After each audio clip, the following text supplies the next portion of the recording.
महाराष्ट्र में समाजवादी पार्टी के विधायक अबू आजमी द्वारा मुगल शासक औरंगजेब की तारीफ किए जाने के बाद अब इस मुद्दे पर सियासत गर्मा गई है।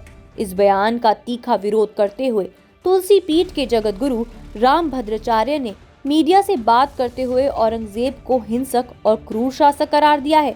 जगत गुरु रामभद्राचार्य ने क्या कहा, उससे पहले अबू आजमी का वो विवादित बयान जान लेते हैं जिस पर ये सारा बवाल शुरू हुआ।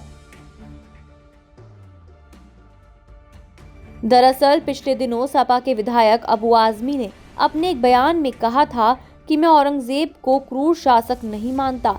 उस दौर में सत्ता संघर्ष राजनीतिक थे, धार्मिक नहीं। इसके बाद भी उन्होंने बहुत कुछ कहा। इसी बयान के बाद देश भर में सियासत गर्मा गई है।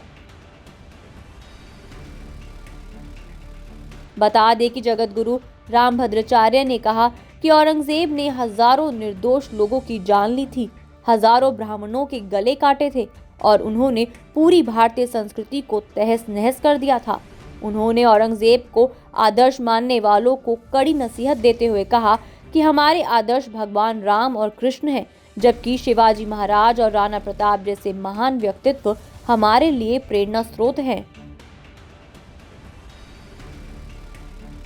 रामभद्राचार्य ने औरंगजेब के बारे में एक दिलचस्प किस्सा भी सुनाया। उन्होंने कहा कि जब औरंगजेब बालाजी मंदिर में गया था तो उस पर वहां मधुमक्खियों ने हमला कर दिया था और वो डर कर वहां से भाग गया था।